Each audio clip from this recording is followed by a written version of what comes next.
जब रानी ने शादी के बाद अपने पति को देखा तो वो किन्नर था। उसे ये बात पता चलते ही उसकी हालत खराब हो गई।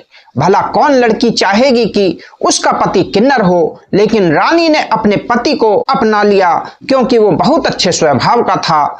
एक दिन रानी को चक्कर आने लगा। जब उसका चेकअप कराया गया तो पता चला कि वो तो प्रेग्नेंट थी। अब तो उसके पैरों तले से जमीन खिसक गई। एक दिन रानी ने देखा कि उसका पति तो छोटी सी उम्र में शादी कर देनी और लड़के को नहीं बल्कि उसके धन को देखकर उसे लड़की दे देनी उस गांव की पुरानी परंपरा थी। शायद इसी परंपरा का शिकार रानी होती है। आखिर होगी क्यों ना, वो भी तो इस गांव में जन्मी थी। 3 भाइयों की सबसे छोटी बहन थी। जब उसकी उम्र 16 साल हो गई तो लाजमी था कि अब उसके ज्यादा दिन इस घर में नहीं हैं। घर वालों ने उसके लिए रिश्ता देखना शुरू कर दिया।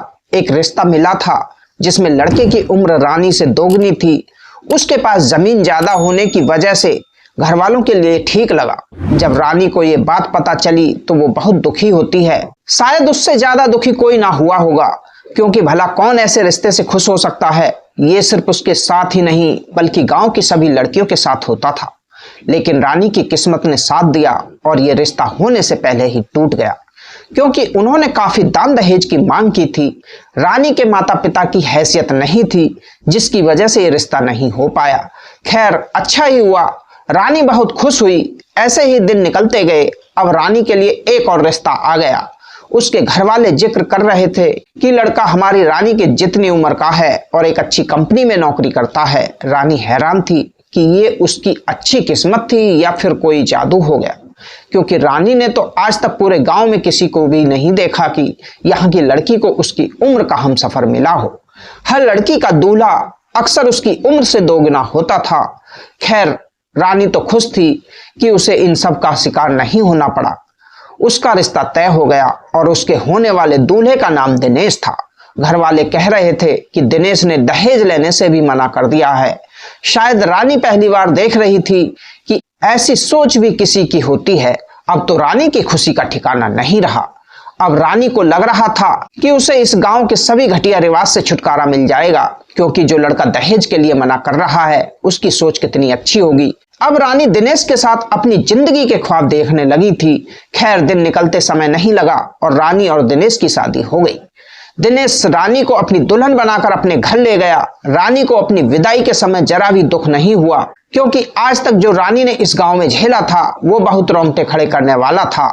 इन लोगों की छोटी सोच का शिकार सभी लड़कियां होती थीं, लेकिन रानी दुनिया की पहली लड़की थी जो अपने गांव, अपने परिवार से दूर होकर खुश थी। खैर, रानी का उसके ससुराल में बड़ी ही धूमधाम से स्वागत किया गया। दिनेश के घर में उसकी मां के सिवा कोई और नहीं था। दिनेश के पिताजी बचपन में ही गुजर चुके थे। खैर, सुहागरात का समय आया और रानी को एक सजे हुए कमरे में भेज दिया गया। थोड़ी ही देर बाद दिनेश कमरे में आया। उसके बाद रानी को जो पता चला, उसके बाद तो उसके होश ही उड़ गए। उसको पता चला कि दिनेश एक किन्नर है। रानी खुद को संभाल नहीं पा रही थी। उसकी आंखों में अब आंसू थे। ये सब क्या हो गया था? अगर दिनेश किन्नर था तो उसने शादी ही क्यों की? आखिर उसका क्या मकसद था रानी की जिंदगी खराब करने का? अब रानी की आंखों के सामने पिछली वो सारी बातें आ रही थी। दिनेश का यूं दहेज न लेना और ऐसी सोच के पीछे उसका ये छुपा हुआ रूप। उसका रानी अंदाज भी नहीं लगा पाई। अब रानी को समझ आ चुका था कि दिनेश ने इतना अच्छा होने का नाटक क्यों किया। रानी जो उम्मीद और अरमान लेकर अपने ससुराल आई थी, उन सब पर पानी फिर चुका था। रानी का चेहरा पूरा लाल पड़ चुका था। रानी को तो मानो दिनेश से नफरत सी हो रही थी। रानी के चेहरे पर दुख साफ दिखाई दे रहा था। आखिर एक किन्नर पति पाकर कौन लड़की खुश होगी? रानी को तो अपनी सास पर बहुत गुस्सा आ रहा था कि वो भी एक औरत है और एक औरत होकर वो दूसरी औरत का घर कैसे बर्बाद कर सकती है। अपने बेटे की पूरी सच्चाई जानते हुए भी उन्होंने उसकी शादी करवा दी और रानी के घर वालों को इस धोखे में रखा। अब दिनेश की सारी सच्चाई जानकर रानी बाद में उसके साथ कैसे रह सकती थी? आखिर रहती भी किस उम्मीद से? रानी एक किन्नर के साथ जिंदगी कैसे गुजार सकती थी? रानी अपना सामान पैक करने लगी। तभी उसकी नजर दिनेश पर पड़ी, जो सोफे पर अपने उतरे हुए चेहरे के साथ बैठा हुआ था। उसकी आंखों में आंसू थे और वो रानी की तरफ इस कदर देख रहा था मानो उसे रानी से कोई उम्मीद हो। जैसे तैसे दिनेश ने हिम्मत करके रानी से कहा कि रानी, इसमें मेरी कोई गलती नहीं है, तुम मत जाओ। उसकी ये बातें रानी का कलेजा चीर गई थी। उसके ये दो शब्द रानी के कानों में बार बार दौड़ रहे थे। रानी ने दिनेश को कोई जवाब नहीं दिया और चुपचाप कमरे से बाहर आ गई। घर के बाहर गार्डन में जाकर रानी रोने लगी और खुद की किस्मत को कोसने लगी कि आखिर किन कर्मों का फल मेरी किस्मत में लिख दिया। रानी चाहकर भी दिनेश के वो दो शब्द भूल नहीं पा रही थी। दिनेश का रोकना रानी को अंदर से झकझोर रहा था। ये रात रानी के लिए सबसे खराब थी, क्योंकि जिस रात एक पत्नी अपने पति के साथ होती है वही रात अकेले रोते हुए गुजार रही थी। खैर, पूरी रात रानी ने अपने रोने में गुजार दी और सुबह होने से पहले कमरे में आ गई, क्योंकि रानी किसी के भी मन में शंका नहीं डालना चाहती थी। रानी ने जैसे ही कमरे में आकर देखा तो दिनेश भी उसकी तरह गुमसुम बैठा था। रानी को अब और बर्दाश्त नहीं हुआ। रानी ने मन में इस चीज को स्वीकार कर लिया कि इसमें दिनेश का कोई दोष नहीं है। जैसे ही रानी ने खुद को दिनेश की जगह रखा तो उसे सब समझ में आ गया। रानी ने दिनेश के हाथ थाम लिए और उसके गले लग गई। दिनेश को शायद विश्वास नहीं हो रहा था, लेकिन ये सच था। अब तो दिनेश की खुशी का ठिकाना नहीं था। शायद वो अपने जीवन में पहली बार इतना खुश हुआ था। अब रानी ने इसे अपनी किस्मत समझकर स्वीकार कर लिया और दिनेश को स्वीकार करते हुए अपने जीवन की शुरुआत की। दूसरे दिन घर की सभी रस्मों को पूरा करते हुए एक बहू की तरह रानी अपनी जिम्मेदारी निभाने लगी। रानी की सास को शायद कुछ अचंभा हो रहा था। वो रानी की तरफ बार बार देखे जा रही थी। रानी को पता चल चुका था कि इनके मन में क्या चल रहा है और वो इसी बात में डूबी थी कि इसको दिनेश की सच्चाई जानकर कोई फर्क क्यों नहीं पड़ा, और अगर फर्क पड़ा है तो इस कदर इस घर में कैसे रुकी हुई है। लेकिन रानी ने कुछ भी बताना जरूरी नहीं समझा, क्योंकि उनके प्रति रानी के मन में अभी और भी नफरत थी। उन्हें शादी से पहले सब कुछ बताना चाहिए था, लेकिन उन्होंने कुछ नहीं बताया। खैर, ऐसे ही दिन निकलते गए। दिनेश का स्वभाव और विचार रानी को मजबूर कर रहे थे कि वो उनकी तरफ खिंची चली जाए। दिनेश दिन रात रानी की देखभाल करता है। उसके कुछ बोलने से पहले ही उसकी हर बात पूरी करता है। फिल्म दिखाना, बाहर डिनर करवाना, किसी भी चीज की कोई कमी नहीं होने देता। मानो दिनेश की पूरी दुनिया रानी बन चुकी थी। रानी को भी बहुत अच्छा लगता था दिनेश का यूं उसकी केयर करना। अब तो बैठे बैठे उसे अपनी सोच पर बहुत ही पछतावा हो रहा था, क्योंकि शादी की पहली रात जो उसने दिनेश के साथ व्यवहार किया था वो सोच सोचकर उसकी आंखों में आंसू आ रहे थे। इतना अच्छा इंसान, इतने खुले विचारों वाला, सिर्फ उसकी इस कमजोरी की वजह से रानी ने उसे छोड़ने का फैसला कर लिया और न जाने उसे क्या क्या बोल दिया। लेकिन फिर उसने सोचा, एक बार के लिए कुछ नहीं होता, लेकिन उसके बाद रानी ने दिनेश को अपना भी तो लिया था। खैर, ऐसे ही दिन निकलते गए। अब तो दिनेश का रानी को बाहर ले जाना, अपने दोस्तों से मिलवाना, जैसे उसकी हर जरूरत को पूरा करता था।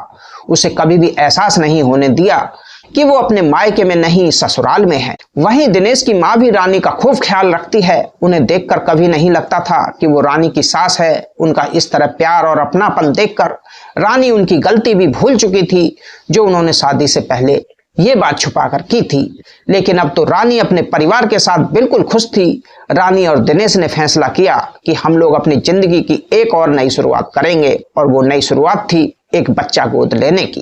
अनाथ आश्रम में जाकर एक बच्चा गोद ले लेंगे और उसे ही अपनी संतान मानकर पूरी दुनिया में उसको अपना नाम देंगे और उसकी देखभाल करते हुए एक अच्छा इंसान बनाएंगे।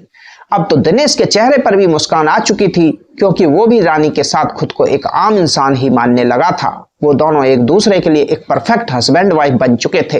रानी की गलतियों को नजरअंदाज करते हुए प्यार से समझाना और उसके साथ अपनी सारी बातें शेयर करना मानो दिनेश की आदत बन चुकी थी, और रानी के लिए भी अब दिनेश का साथ बहुत जरूरी हो चुका था। रानी ने अपनी सारी बातें दिनेश को बताना शुरू कर दी। दिनेश रानी की हर प्रॉब्लम का हल निकालता। यूं ही हंसते हंसते उनकी जिंदगी गुजर रही थी। रानी एक दिन किचन में काम कर रही थी, तभी दिनेश घर पर आता है। दिनेश आज ऑफिस से जल्दी घर आ गया था। रानी ने दिनेश से पूछा कि आज इतनी जल्दी कैसे आ गए। तभी दिनेश ने कहा कि मुझे काम के सिलसिले में दिल्ली जाना है और वहां पर मुझे 2 से 3 दिन लग जाएंगे। इतने में रानी की सास भी कमरे से बाहर आ गई और वो भी दिनेश से जल्दी आने का कारण पूछने लगी। तभी दिनेश ने कहा कि मुझे दिल्ली जाना है 2-3 दिन के लिए, क्या तुम दोनों अकेले मैनेज कर पाओगे? तभी रानी ने कहा, हाँ दिनेश, क्यों नहीं कर पाएंगे, और वैसे भी काम के सिलसिले में तो इधर से उधर जाना रहता ही है, और वैसे भी हमारा अपना पड़ोस भी इतना अच्छा है कि कभी भी जरूरत पड़ने पर बहुत काम आते हैं। तभी रानी ने दिनेश का बैग पैक किया और दिनेश ने दिल्ली जाने की तैयारी शुरू कर दी। खैर, ऐसे ही 2 से 3 दिन निकल गए। दिनेश आज वापस घर आ चुका था। थकान के मारे दिनेश जल्दी ही सो गया उसकी ज्यादा कोई बात ना हो पाई और रानी भी जल्दी ही सो गई। अगले दिन दिनेश ने अपने दिल्ली के सारे रंग बताए और सारी बातें रानी से शेयर की।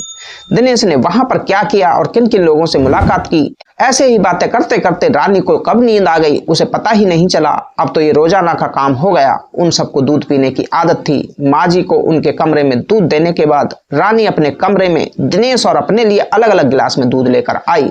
उसके बाद वो दोनों आपस में मिलकर दूध पीते हैं और दूध पीते ही रानी का सिर भारी सा होना शुरू हो जाता है और उसे कब नींद आ जाती है रानी को कुछ पता ही नहीं चलता है।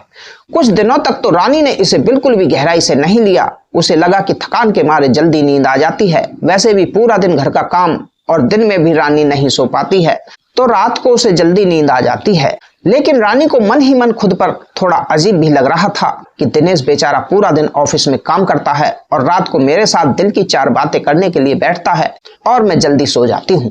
पता नहीं दिनेश को कैसा लगता होगा।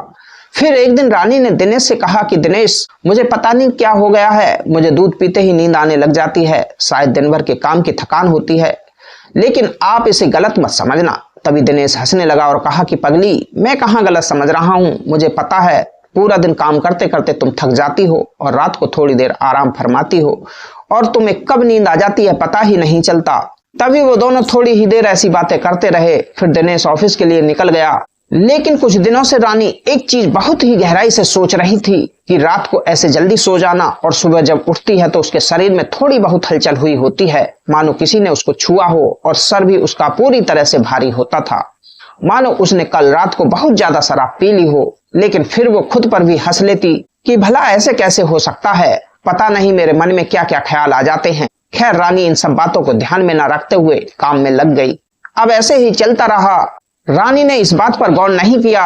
एक दिन रानी घर में काम कर रही थी, तभी उसे चक्कर आने शुरू हो गए और वो सोफे पर बैठ गई। पता नहीं किस कारण चक्कर आ रहे थे। सोचने लगी कहीं शरीर में किसी भी तरह की कमजोरी तो नहीं हो गई।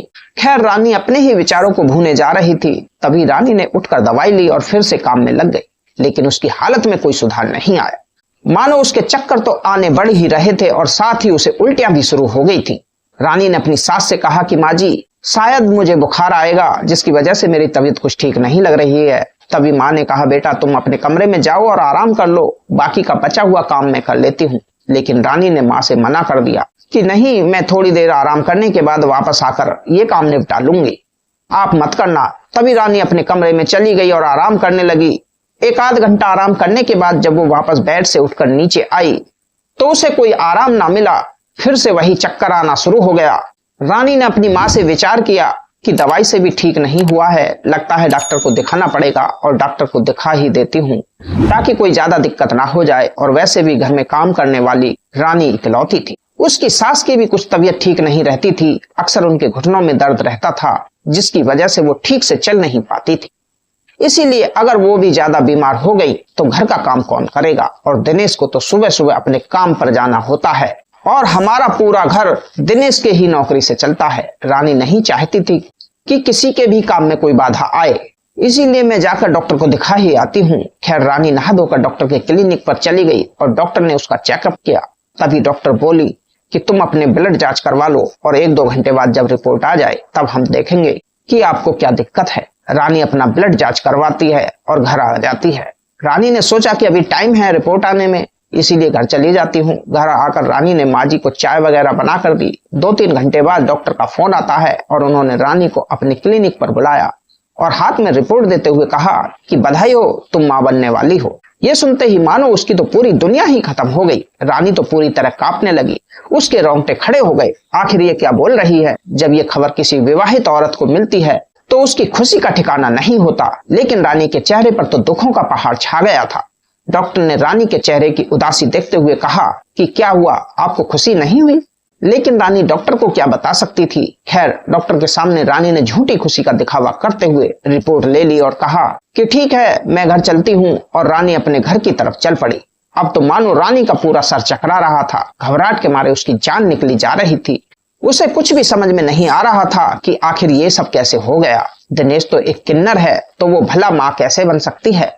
और दिनेश के अलावा आज तक रानी ने किसी भी लड़के को उस नजर से देखा तक नहीं था। रानी अपने मरे कदमों से घर की तरफ चल पड़ी। उसे तो अपना एक कदम भी बढ़ाया नहीं जा रहा था। उसकी आंखों में आंसू थे, उसका पूरा शरीर पसीने से लथपथ हो चुका था। उसके मन में बार बार यही ख्याल आ रहे थे कि पता नहीं परिवार वाले क्या सोचेंगे, और सबको पता है कि दिनेश क्या है, और सबको जब ये खबर मिलेगी कि रानी गर्भवती है तो पता नहीं वो लोग उसके बारे में क्या सोचेंगे, पता नहीं उसको क्या क्या बोलेंगे, और उसको चरित्रहीन साबित होने में ज्यादा दिन नहीं लगेंगे। खैर, सब लोगों के मन में जो उसके लिए विश्वास था, सब लोग उसे इतना जो प्यार करते थे, उसकी हर बात को मानते थे, वो सब उससे छिनने वाला था, उसकी बिना गलती के ही। आखिर रानी ये सब किससे कहे? तभी उसके मन में आया कि मैं इस बारे में दिनेश से बात करूंगी, क्योंकि शादी से पहले आज तक कोई भी दिक्कत आई है तो दिनेश ने उससे सामना करने की हिम्मत दी है और रानी का साथ दिया है, हमेशा उसे समझा है। लेकिन फिर भी रानी के कदम रुक गए। रानी ने सोचा कि कहीं दिनेश ने साथ देने से मना कर दिया तो, क्योंकि कोई भी इंसान ऐसा नहीं होता जिसको पता चले कि उसकी पत्नी गर्भवती है बिना उसके छुए, तो कौन बर्दाश्त करेगा। खैर, जैसे तैसे रानी घर पहुंची और सीधा अपने कमरे में जाकर रोने लगी। थोड़ी ही देर बाद सास के आने की आवाज सुनी तो रानी ने झट से अपने आंसू पोंछे और नॉर्मल हो गई, ताकि उन्हें किसी तरह का पता ना चले।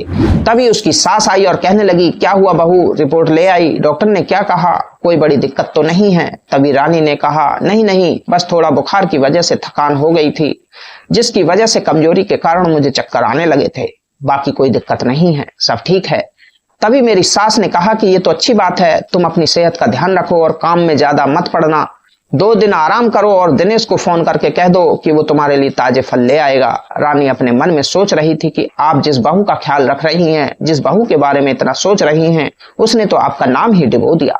रानी के तो कुछ भी समझ में नहीं आ रहा था कि ये बच्चा किसका है, और बार बार उसकी आंखों से आंसू टपक रहे थे। लेकिन वही उसे खुद पर विश्वास था कि मैंने आज तक ऐसा कोई भी काम नहीं किया है। उसे नहीं लग रहा था कि उसमें उसकी कोई गलती है।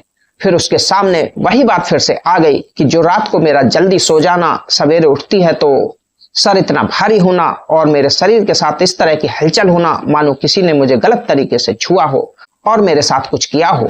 उसे बार बार लग रहा था कि कहीं ना कहीं उसके साथ जरूर कुछ ना कुछ हो रहा है। रानी ने अपनी सास से बात करने की सोची, लेकिन जब वो उनके कमरे में बात करने के लिए गई तभी रानी ने अपने कदम वापस मोड़ लिए और मन में विचार किया कि उनकी तबीयत तो पहले से ही ठीक नहीं रहती है, और अगर इन सब बातों को उन्हें बताया गया तो पता नहीं उनके साथ क्या हो जाएगा। अगर उनकी तबीयत ज्यादा खराब हो गई तो मेरे लिए ही समस्या हो जाएगी।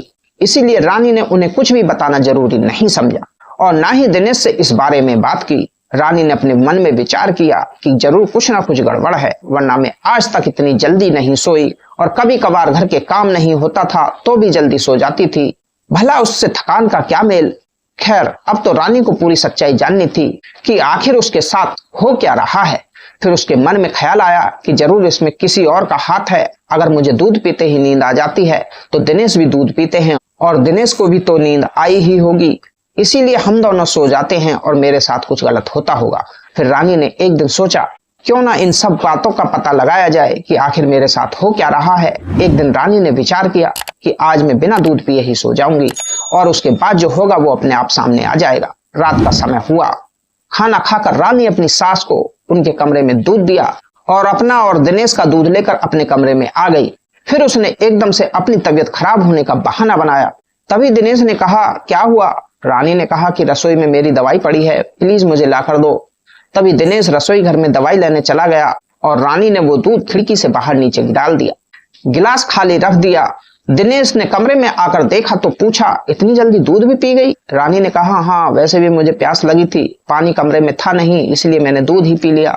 दवाई दो, मैं ले लेती हूँ। रानी दवाई लेकर ऐसे नाटक करने लगी जैसे उसे बहुत तेज नींद आ रही हो। रानी ने नींद आने का नाटक करते हुए सो गई और दिनेश ने भी उसको उठकर देखा तो उसे भी यही लगा कि उसे नींद आ गई है। लेकिन उसके बाद कमरे में क्या हो रहा था रानी को दिखाई नहीं दे रहा था, लेकिन वो महसूस और सुन सकती थी। रानी ने देखा कि कमरे का दरवाजा खुला है और 2 से 3 लोगों के बोलने की आवाजें आने लगती हैं। उनमें से दिनेश भी कुछ बोल रहा था, लेकिन रानी को इनकी आवाज साफ सुनाई नहीं दे रही थी। वो फुसफुसाकर बोल रहे थे। उसके बाद रानी ने देखा कि एक आदमी उसके पास आता है और उसके कपड़ों को उतारने की कोशिश करने लगता है।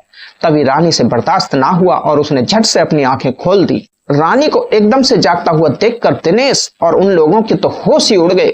वो लोग वहां से भाग खड़े हुए। दिनेश ने कहा, अरे रानी, तुम्हें तो नींद आई हुई थी ना, रानी ने कसकर दिनेश को एक थप्पड़ जड़ दिया और बोली, ये सब क्या हो रहा था। इतने में रानी की सास भी वहां पर आ जाती है। उनको ये समझ में नहीं आ रहा था। वो कहने लगी कि क्या हुआ, तुम दोनों ऐसे क्यों कर रहे हो। तभी रानी ने अपनी सास से कहा कि ये सब तो आप अपने बेटे से पूछिए, और रानी ने उन्हें सारी बातें कह डाली। तभी रानी की सास ने दिनेश का हाथ पकड़ा और बोली, क्या चल रहा था ये सब। तभी दिनेश की आंखों में आंसू आ जाते हैं और वो रानी के पैरों में गिर जाता है और कहने लगता है कि रानी, मुझे माफ कर दो, मुझसे बहुत बड़ी गलती हो गई।